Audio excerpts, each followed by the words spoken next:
There was a rumble in the jungle once. I heard Dad was outside again counting birds, and Mama plugged in a nightlight, and I saw the queen of the world. Welcome to the Golden Hour Birth Podcast. I am your co-host, Liz. And I'm your co-host, Natalie. And tonight we have Dr. Katie on from upstate New York. Thanks so much for joining us tonight. Hi, guys. I'm super excited to be here. I'm like even staying up past my bedtime right now. Well, thank you. Yeah, we appreciate that. I know it's not easy these days. No, it's great. You know, it's good to stay up late sometimes. Until you wake up early in the morning.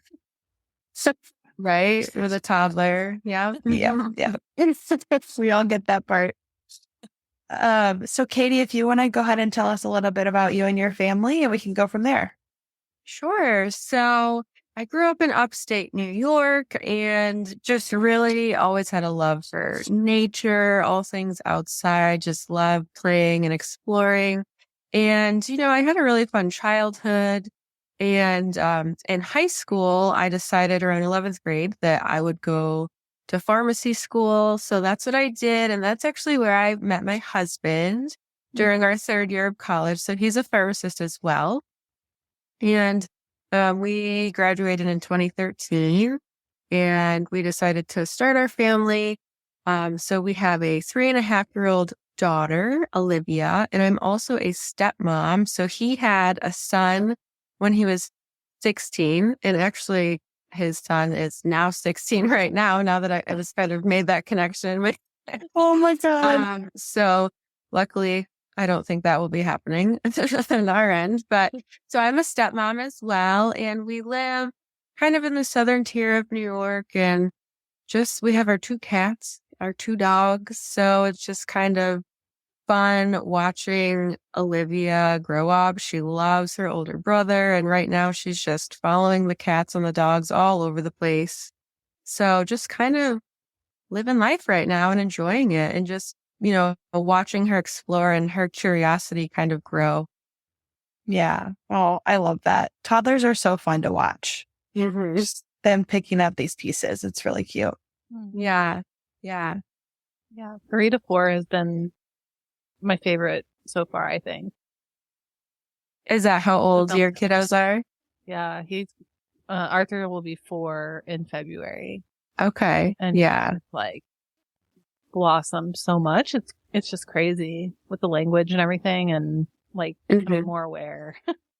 Yeah.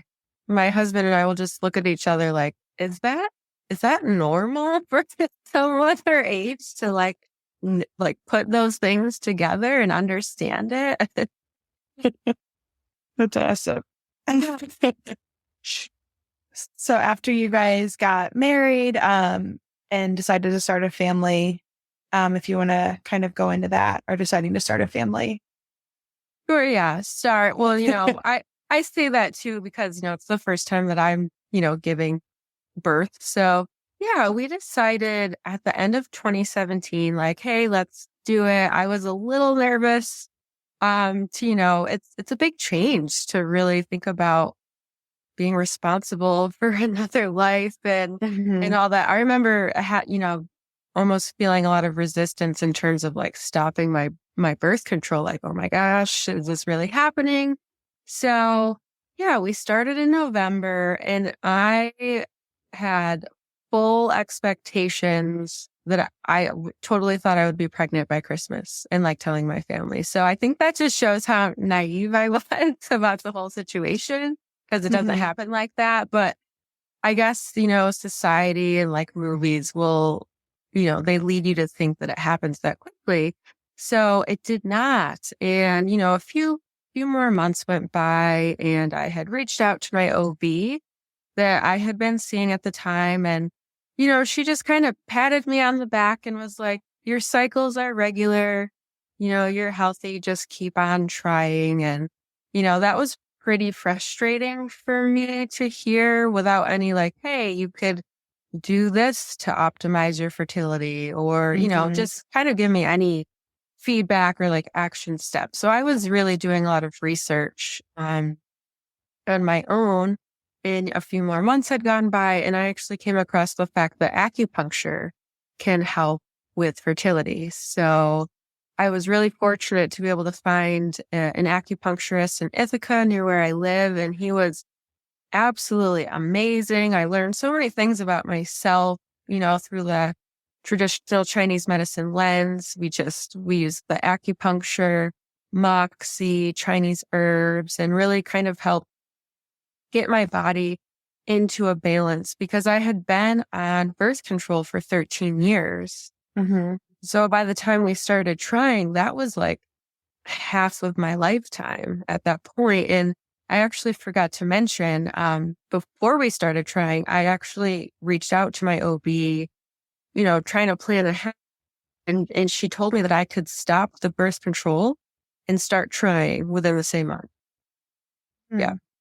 Do not recommend. It's not a good idea. You should really give your body at least bare minimum 3 months to recover from birth control and really get those nutrients back up, because birth control depletes your body of really vital nutrients. It can affect your gut health. It can actually shrink your ovaries, which they can come back, but give them some time to do that. So I feel that was really not the best advice, but it is what it is. The acupuncture really, really helped. And I had worked with him. It had been a few more months had gone by, and I actually switched offices. So I started seeing a midwife, and I went to her with the same concerns, and she kind of said the same thing, like, just keep trying. But, if you want, you can schedule ahead for your fertility specialist appointment, because they book up. They're really busy. So that was kind of the very disappointing advice that she gave me. But I went ahead and did it, and I scheduled the appointment. It was for a few months ahead. But luckily, I think I saw her in July, and ironically, August, my husband and I were kind of on different schedules. He had some fun things he was doing, like a fishing trip. I had some fun things I was doing at like a bachelorette party. So we totally thought we were missing, the fertile window. But you know what I think happened, but I don't know for sure because I don't remember. I think what happened is we ended up having sex before that positive OPK. I think that's a big mistake that women make, is they wait for that positive, but then that window kind of closes on them. So that's what I think happened, but I can't say for sure. And luckily, I ended up getting my positive pregnancy test in September. Oh. So yeah, the 1 month that we were like, yeah, it's not going to happen because you're going that way, I'm going this way. And then it somehow happened. I think like fertility is so hard in that way of I lost my train of thought. Hold on. Shoot. Like you have to like wait months, it's not something like that you can wait days for or weeks for. It's like, you have to wait months. You have to wait for your next cycle, to then wait for like the 2-week ovulation gap, and then like another 2 to 3 weeks for like even a positive test. And then if it doesn't work, you have to start all over. So it just would be really, really hard for this impatient Gemini I am. I'm a Gemini as well. I love it. When's your birthday? May 27th. Okay. June 5th. So pretty close. Yeah. Yeah, you definitely really have to learn patience, and it's hard. And you really end up living your life in like these 2-week increments. It's like you wait for ovulation to come, and then that comes, and then you're waiting another 2 weeks. Like, am I getting it flow, or am I going to get a pregnancy, a positive pregnancy test? And it can be really, really daunting, and it can suck you in if you kind of aren't careful, because that's really what happened to me. And I try to reflect to, my clients and my fertility community that it's not necessarily meant to happen overnight. There's so many miraculous things that have to come together to make it happen. And your body is really, really smart. It's going to know if this is a good egg, or, if the sperm isn't healthy enough to make it to the egg, then you may not necessarily want that to be the embryo anyways. So, Yeah. So after you got the positive pregnancy test, what was pregnancy like for you? yeah, pretty smooth, I would say. I feel like this is different for everyone because I've heard so many different stories, but I called my doctor and I was like, oh, I got a pregnancy test. They made me wait until I was like 6 weeks to get an ultrasound. So they wouldn't even see me. So that was also like the longest wait of my life to see, is this like really happening or not? So, but yeah, I mean, seeing that first ultrasound was really crazy. It was, very, I just realized like, wow, this is actually happening right now. Just a lot of disbelief, really. And it was good. I have a type A personality. I love, I'm a pharmacist, so I have that like analytical mind. So I'm like, let's just do the genetic testing and know all of the things.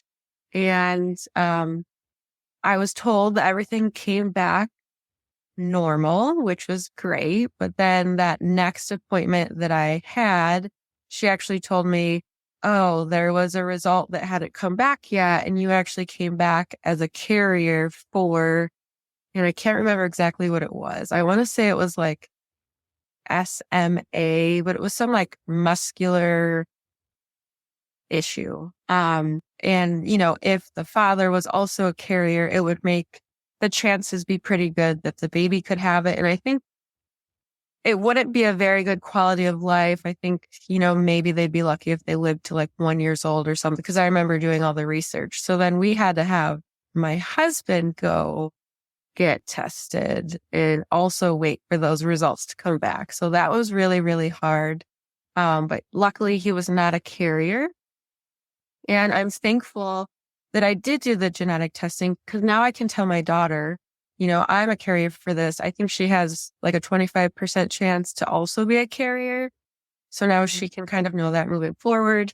And also before any of that happened, I had a subchorionic hemorrhage. I think that's what they call it. Basically like there's a little blood, like hemorrhage near the placenta, and typically it heals on its own, but I do think that it can progress to potentially move on to a miscarriage if it doesn't.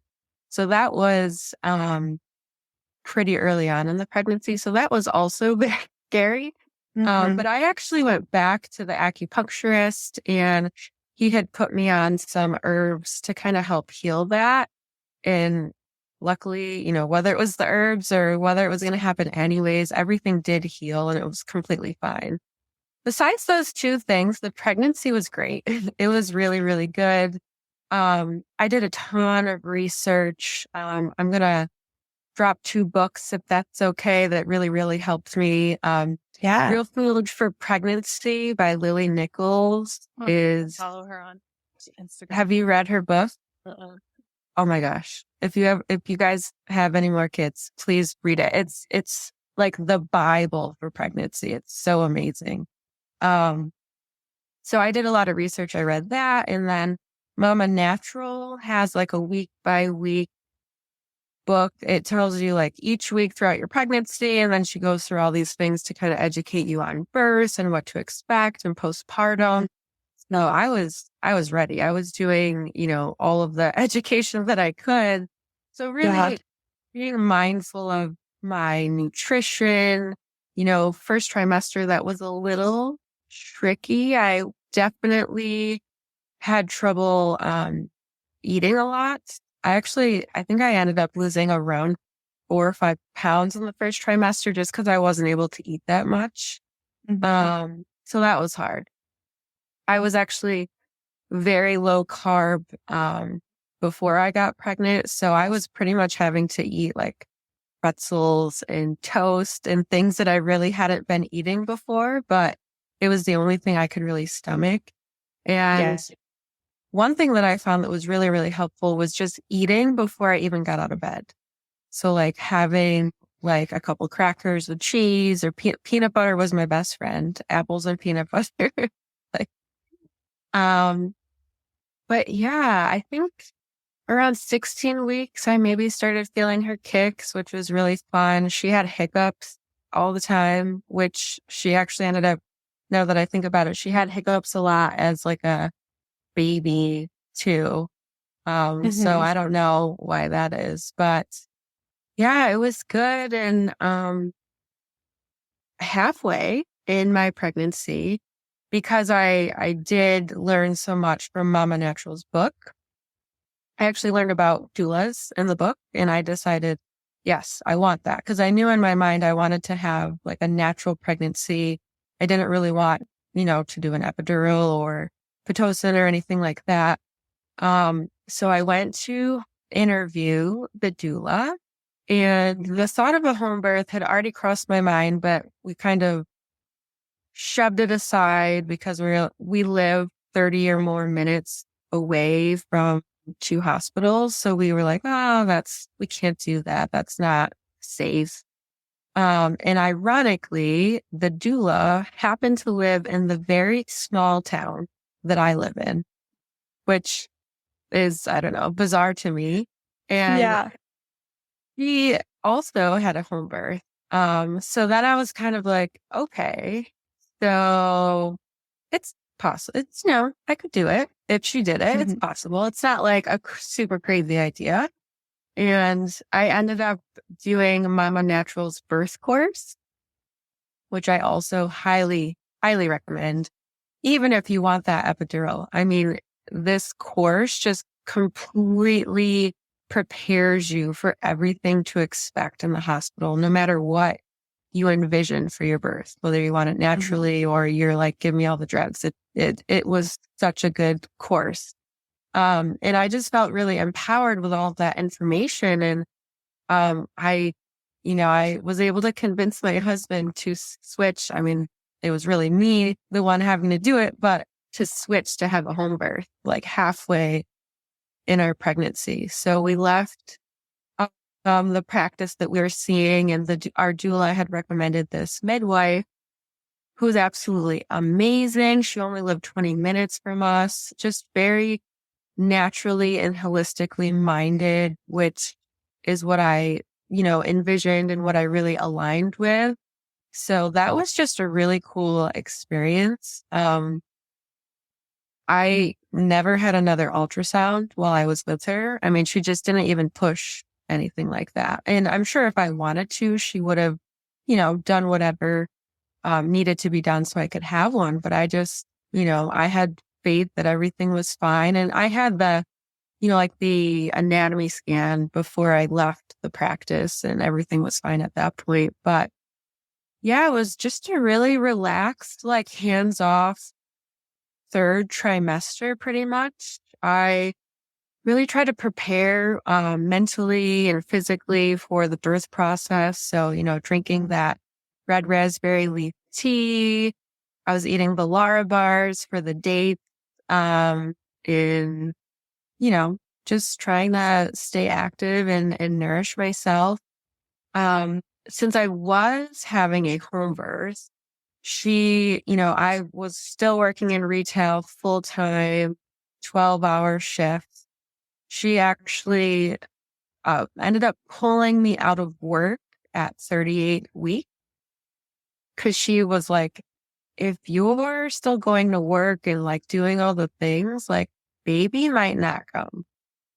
She might not feel like it's safe to come because you're just still doing a lot of things, and it's stressful in a retail pharmacy. So she pulled me out, and, just kind of relaxing and getting final things done around the house. And in New York State, I don't know about your state, if you don't go into labor by 42 weeks, they technically, like the midwife by law is not supposed to deliver at home. Like I would have had to go into the hospital, or maybe she would have had to even give me she had Pitocin, so I don't know if she would have done that alternatively. But so the days went on, the weeks went on, and Miss Olivia was still not showing up. So I think it was around 41 weeks. We were walking like 1 to 3 miles every single day. We were like having sex every day because, semen has like the prostaglandins that can kind of help coax things to happen. I was eating pineapple, definitely doing like concentrated amounts of the red raspberry leaf tea. And I even forced my husband to walk in the rain one day. Like we were walking with our rain jackets on. I'm like, we got to get this baby out. So I think at 41 weeks and 3 days, I went to a different acupuncturist, one that my midwife knew, and she did a special type of acupuncture to kind of get labor going. Mhm. And it was kind of a crazy, what she did. She put like needles in my hand, and if I'm remembering correctly, she put like a TENS unit on the needle. So it was actually like sending like impulses through the needle. Whoa. Yeah. And I did end up having some contractions, some like Braxton Hicks and stuff. But the next morning after I, went to the bathroom, those kind of dissipated. Mhm. So then, we were just kind of waiting to see what was going to happen. I think it was 41 weeks, 6 days. So really cutting it close. We went to see my midwife. We were potentially going to do a membrane sweep, but we decided not to because we didn't want to prematurely break my waters. And, let's see. Oh, we decided she learned about this castor oil concoction from another midwife, down Semo. So we decided to do that. So, it was still the 41 weeks, 6 days. I drank that around 1 p.m. I think it took me like 2 hours to drink it because it was awful. And I ended up actually getting sick because I don't even think I could finish it. It was not good. But yeah, I was in active labor by like 6:30 that night. I completely skipped early labor. Like that just didn't even happen. Yeah. Wow. So that was pretty much the pregnancy. Really good. And I do want to say, just for any of the listeners, so they know that this is an option, when it was time to do the glucose test, like the glucola test to test for gestational diabetes, I had, told them, no, I'm not going to do that. There's other methods that you can do. And I decided to wear a continuous glucose monitor.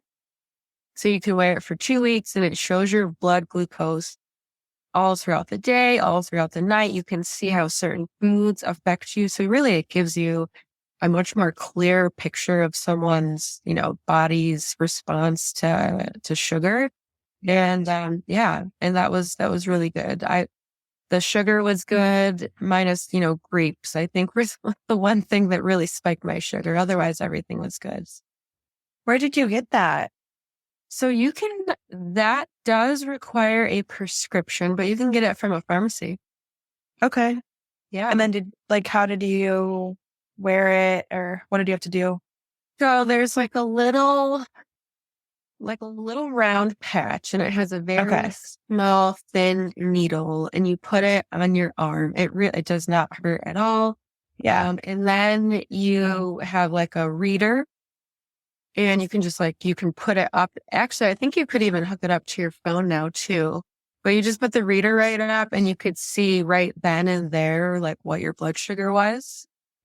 So a lot of diabetics use it if they don't want to prick their finger multiple times a day. Mm-hmm. And then you can go online and create like an account, and that's where you can see like the levels throughout the day and throughout the night. So I thought it was really cool. It's kind of interesting and neat to see how your body responds to certain foods because everyone's so different. Yeah. That's really cool. I like Yeah. that. So I've heard about this castor oil too. This like, I don't know, I think she's like an Olympic sport person. But she like had twins like shortly after trying castor oil. And I'm like, that is so cool. Oh, Yeah. And I mean, just having plain castor oil can get things moving because it's basically going to make you go to the bathroom. And like the movement of that can get things moving. But the one I had, it's like a secret recipe, so I can't share anything, but it had a ton of random stuff in it. A ton of random stuff. that's funny. Yeah. Yeah. But it apparently worked because, yeah, like I said, completely skipped early labor. It was like, okay, I'm having these contractions like 2 minutes apart and they're lasting like 1.5 minutes. Right on track. Yeah. So how long after you took or finished the concoction? drink. Yeah, I mean, it took me a while to drink it. I wasn't finished until like 3, and then I was in labor at like 6:30. Like Like during 3 and the a half. contract, like all of a sudden you're like, holy shit. Yeah. Yeah. I mean, we were even planning on like taking another walk that day. We were going to go to like our favorite trail and go take a walk like after I took it because we weren't really kind of expecting it to happen so quickly. But I think since I wasn't feeling good because of the drink, I remember it was like it was yesterday. We went upstairs. I think we put on sore or something like that. And then shortly after, I mean, that's when I was like, oh boy, like I'm starting to feel some things right now. Yay. So what happened from there? Yeah, so that's where things get really fun and interesting. It was good at first. I'm trying to think. Maybe around 7 is when my husband called the midwife and told her like, okay, her contractions are pretty close together. They're really consistent. So she was 20 minutes away. So she came. I unfortunately had to go through the experience of back labor. For anyone who's listening that's been through back labor, it is painful.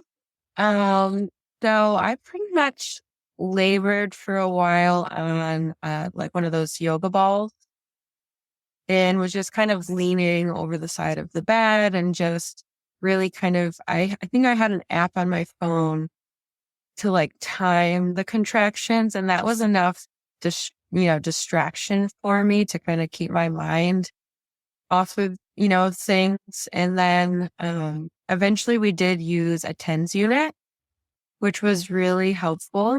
So they put that on my back, and that was also a really nice distraction. Like, I could turn it down when the contraction stopped, and then when it came back, I could turn it back up. So that was a nice distraction as well.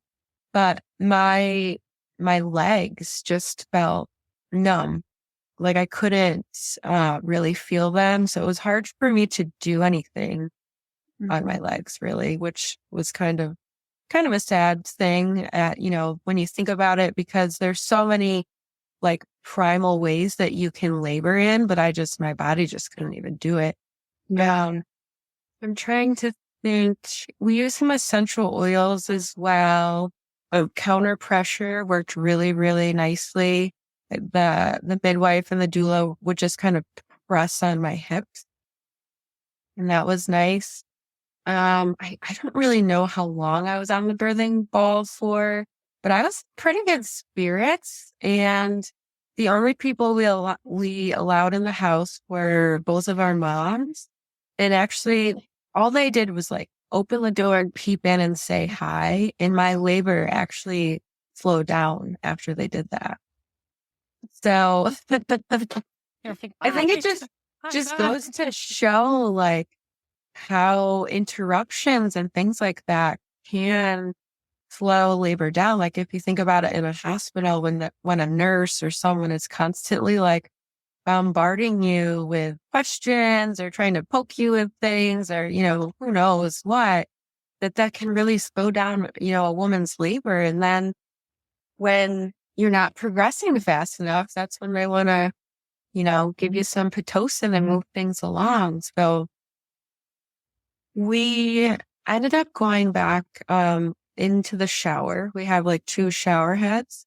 So we have one that you can like take off the wall. And that was really, really nice. Just kind of putting that hot water on the area. We were in there for a really long time, but obviously the hot water only lasts for so long. And I just remember like having to get up or like get down on the ground and to get through the contraction. And then I would get back up and then get back down. And I just felt completely exhausted from it. Like just so much up and down. And the contractions were pretty painful. And we had tried to do a bath, but that did not give me any comfort really because of the baby, you could only have the water so hot and it just wasn't even touching the pain. So after we got out of the shower, I was actually exhausted and we took a nap for 2 hours. I don't know if that's like a common thing to do. I was like, I'm tired. Can I sleep? And she was like, yeah. So that's kind of another beauty of doing it in your home is you can kind of do what you want really. And we slept from like 4 to 6 a.m. So, I mean, I guess a lot had gone, a lot of time. I started around 6 and then we lay down around 4. It is all quite blurry for me, honestly.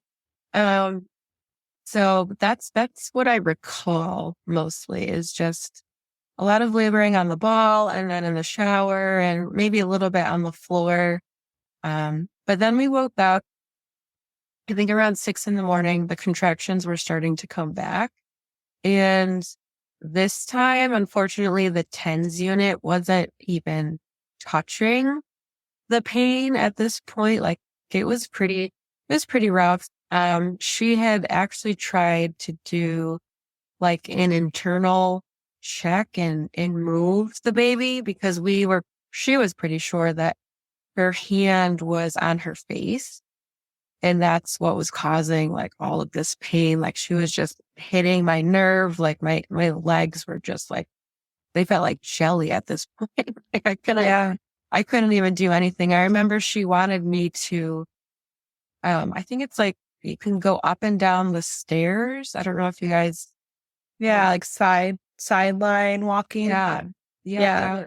I tried, but I was like, I can't, my legs were just a mess. So I think it was really just trying to hold like my intention and what I really wanted and envisioned for the birth, having her at home. So just holding on to that because the pain was definitely like pretty excruciating, like in the back and in the legs. So she did try to move her.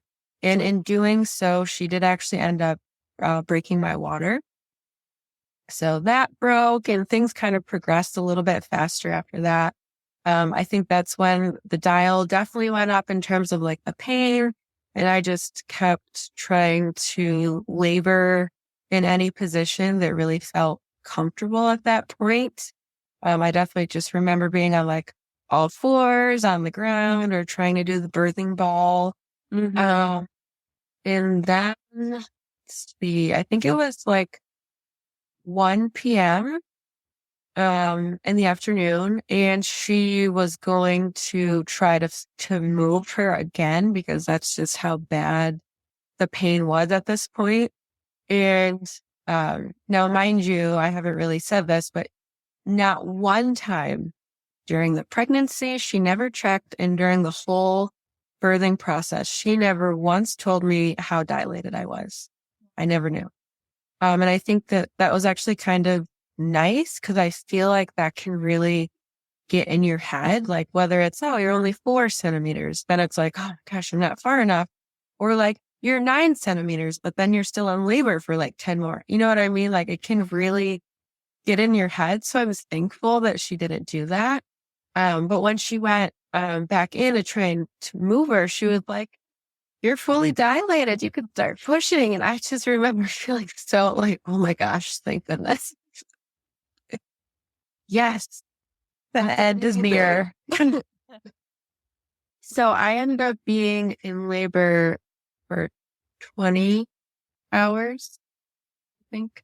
Yeah, that's what I have written down in my notes that I made 3.5 years ago. But 20 hours, and then pushing wasn't that bad. I was definitely exhausted, and they were really trying to get me to like eat something. So that was a little hard to kind of get anything down. Luckily, I had like some honey sticks. We froze some grapes. We made like coconut water, ice cubes, things like that. But they tried to get me to eat a smoothie, and that was hard. But since I had gotten sick twice the day before, my energy levels were already kind of not where they could be. So, but pushing wasn't that bad, She really kind of, her and the doula really helped me let my body just kind of do its own thing and really help push her down and kind of take advantage of when the contraction was setting in. So overall, I don't remember that. Like that was heaven's going through the pushing phase was like heaven sent, like going through like the labor. And my husband was behind me, and, I was able to kind of like use his arms as like a brace for, whatever I needed. So I ended up being in labor for, I think, like 2.5 hours. So she ended up being delivered at 3:21 p.m. So that was amazing. And I do remember at one point, when I was pushing, my doula, or maybe it was the midwife, was like, you can touch her head. And I just like that moment and like touching her head just like totally stuck with me. Like I remember when she would, when she was just a baby, I would touch her head and it would like totally transport me back to that moment. It was just such a like motivational, like you're so close, like part of her head is out. Like you can do it. So yeah, that's how that went. That's really beautiful. That's cute. Yeah. I feel like a lot of our labors are very similar, of like the back labor to the shower, and then like your legs getting so tired, but in the back you couldn't like really get comfortable, and the water couldn't touch where you needed it. Just like little things here and there. I'm like, oh, it sounds like ours. Yeah. Oh, and actually I forgot. So the next day, like after we had woken up, some point in that day, she actually had to catheterize me because I could not empty my bladder. So like that's how much she was just shoved, where she shouldn't be, but she wanted. So yeah, I couldn't go to the bathroom. So that might have been part of the problem. I had that problem. Did you? Yeah. That was very painful. Yeah. It's not the most pleasant experience. I actually asked to be cath because like during labor, because I was so frustrated. Like I felt my bladder filling up, but like I could not empty a drop. And so I was just getting more frustrated. Yeah. I don't even think I could feel it, to be honest. And the amount that came out, I was like in shock because it didn't even feel to me like I had to go to the bathroom. Like it was kind of crazy. But yeah, so I forgot about that part, but that wasn't really pleasant. Although it, it was something that definitely needed to happen for sure. Yeah. Wild. Yeah. When she came out, did she have her hand up, or was she repositioned? I think she did come out with her hand there. Yeah. And she actually had a short umbilical cord, so I could only pull her up to like my stomach area, but she laid there for, we did have that golden hour. We had that delayed cord clamping and, just kind of holding her and just, she was pretty good. She didn't even really have to be cleaned up that much. I mean, gosh, 42 weeks. There was none of that Vernax or anything like that.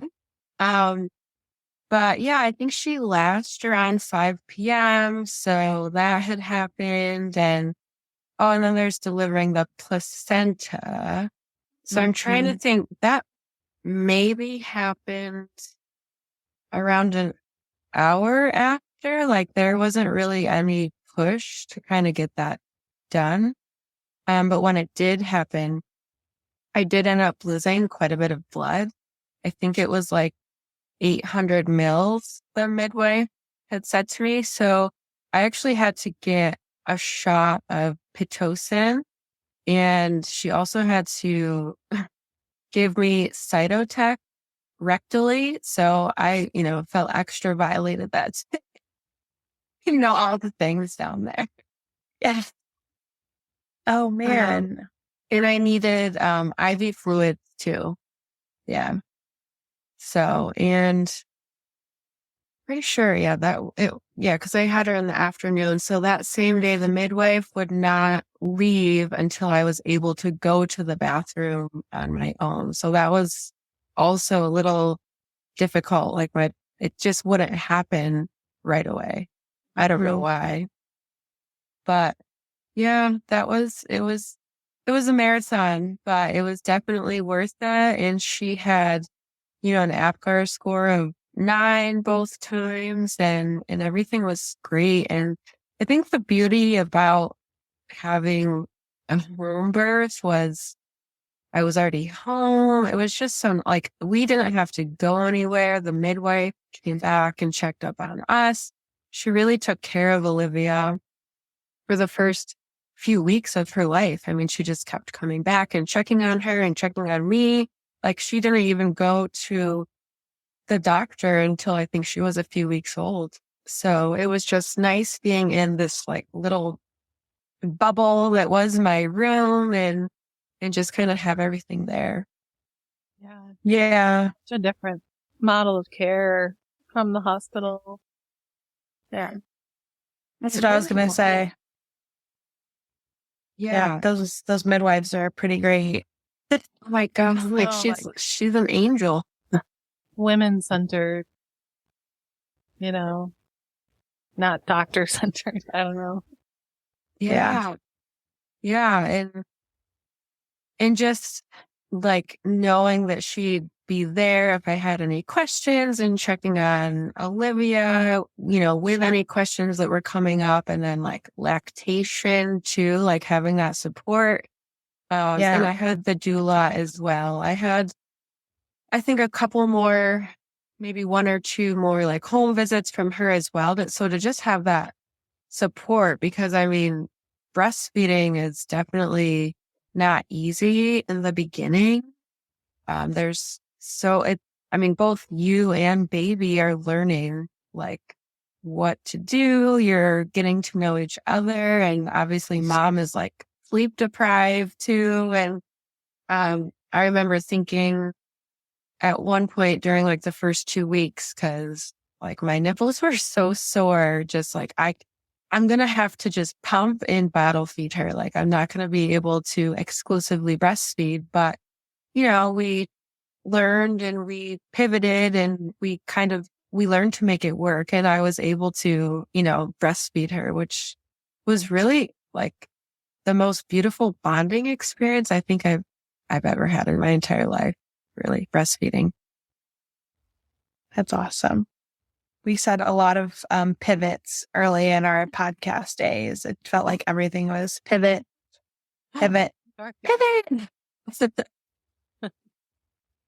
Yeah, exactly. Mother.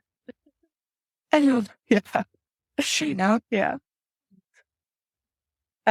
How was healing and just kind of getting back to your norm? Or if you even got back to norm. Right. Putting yourself back together. Yeah.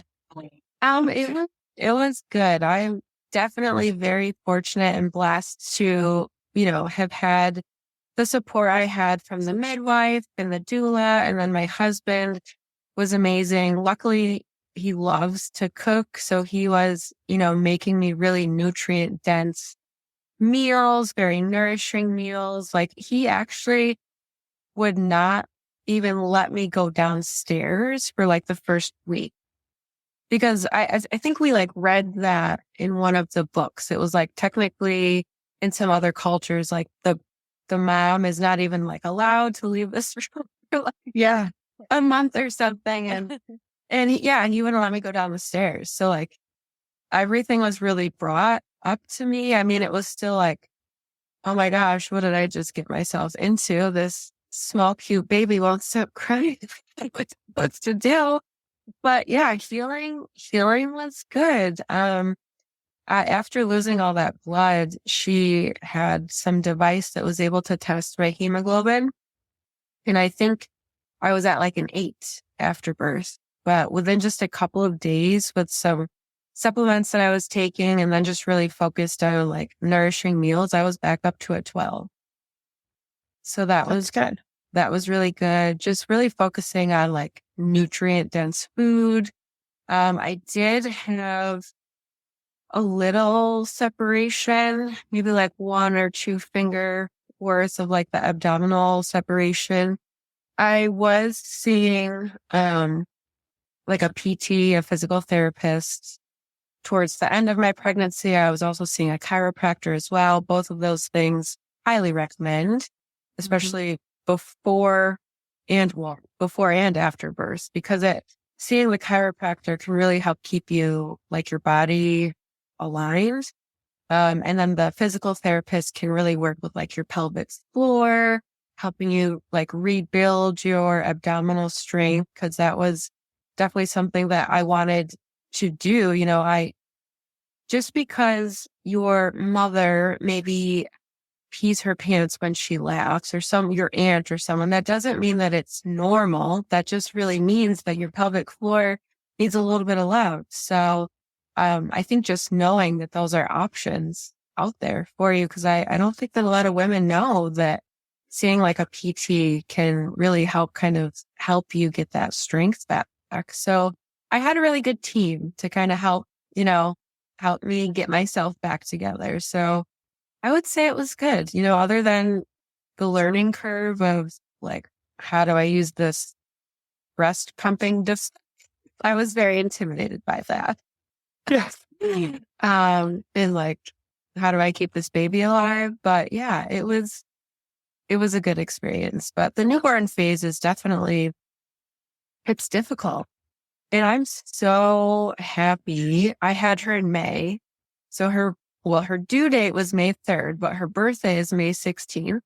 I'm so thankful I had her at that time. I mean, I had the sun, the longer days. Like if I had had her in the winter, oh my gosh, I think postpartum depression definitely would have been knocking on my door for sure. But the fact that like we could get outside, go on walks and stuff, that was really helpful, because I'm one that really kind of thrives with like sunshine and the light. I mean, I think we all do as humans, but yeah, when it's too dark for too long, it can be really sad. Yeah. I already get sad now. Yeah. Also in our winter, baby. Yeah. And then if it snows where you are in the winter, then you can't even get outside or go for walk, try and walk the baby and just get out of the house. Yeah. One of my first pictures is of being outside. I have Arthur in a winter hat and he's all wrapped up in me and I've got a big coat on, and my mom and I remember walking through the park, just the wind like cutting our faces, and I'm just like, why am I doing this? Awful. I know. I had an April 28th baby. So I know like we were out on like a walk like 1 week later And now I'm like, okay, I'm having a January baby. Yeah, I gotta sit on the couch. And then I'm thinking like, it would be nice to have like the sun out again. Yeah. Yeah. St. Louis, so it'll probably be like 60 one day, 30 the next. Yeah, that's New York too, for sure. Yeah. So you do like fertility coaching now, right? How did you get into that after having Olivia? Yeah. So, originally a full-time pharmacist in retail. And, I'm both of you know, I'm sure, motherhood is extremely transformational. And I feel like that's not talked about enough. Like the mom goes through really a complete like rebirth of herself. It's quite incredible. And I just think that I don't know. I really became this like whole new person, just, no more BS, no more dealing with people's crap, like no more people pleasing. Like this is what I want. This is what I deserve. Like same for my child. Just a lot of those like mama bear instinct, I think came out. But not just for her, but like for myself too. And, just wanting to feel aligned with what I was doing. And then also, throughout my fertility and my pregnancy experience, I really noticed like the gap that is, you know, there between education and support for women who are struggling to get pregnant. And then even when they do get pregnant, I got like no nutritional advice on how I could really optimally support myself and my baby, which I think is just a huge missed opportunity. And yeah, the fertility space just women need support. It was a very isolating experience to go through. And had I even known that fertility coaches were like a thing when I was going through it, I would have hired one like that. I mean, if you can have someone there to kind of help you every step of the way and that can kind of give you like a blueprint of what can ideally optimize your fertility, then yeah, sign me up. So that's what I do. I just really, at the end of the day, try to educate and empower women so they know that they are making the best choices that feel good to them. So they know their options so they can feel informed. And then also so they can advocate for themselves. I had to advocate for myself a few times when I was in the conventional space before I switched to the midwife. In terms of like that glucose test, I wanted to get my vitamin D tested when I was first pregnant, and I was pretty much told like, oh, well, we don't really do that, but it doesn't matter. That's, I'm really hiring you as my doctor. This is what I want. So just giving women that confidence too, so they can show up for themselves and in the way that feels good to them in terms of advocating for their health. Yeah, that's really important. Yeah. My doula always was talking about that. And it was just nice to know and like give me like a little bit of armor. Yeah. Especially just, I don't know, growing up in like not that kind of way. Yeah. And I actually kind of thought about it. I'm like, it's kind of like I'm a fertility doula, really. I mean, it's like doulas are our coaches. I mean, they have so much information to share with you, and they're there to like hold your hand through it and help you advocate for yourself and advocate for you too, when they're in the room. So yeah, that's kind of what it is. It's just before pregnancy and birth. It's just kind of helping you have a healthy pregnancy and then also in return a healthy postpartum by being able to take care of yourself, really. Yeah. It's really important. Yeah. Yep. That's amazing. Is there any advice you'd want to share or any last minute thoughts? I would say, if you're struggling, don't be afraid to ask for support. It doesn't mean that, that you're weak or that you can't handle it yourself. And just knowing that, like, whether it's fertility, pregnancy, or postpartum related, like, nothing is wrong with you. You are not broken. Like, if you are able to kind of get the right support and guidance, whether it's a doula or a midwife or a coach, like, someone is there, like, waiting to help you. You just kind of have to be open to receiving that help. So just being open and willing to seek out support if you feel that that's something that you need. Mm-hmm. Yeah. Well, thank you so much for coming on. We really appreciate it. And just love hearing your story and where it led you today. Yeah, thank you both. It was really nice meeting you, and thanks for giving me the space to share my story. Of course. Yeah, you're welcome. One last thing. Where can people find you on the internet? Yeah, so my website is really the best place. So happynourishedmotherhood.com. So that's going to have all my social media links in the top corner. I have a lot of free resources in there as well. And also, lots of buttons there to book a free consultation. Fertility is my focus, but I do also, support with pregnancy, postpartum, or just general women's health as well. Awesome.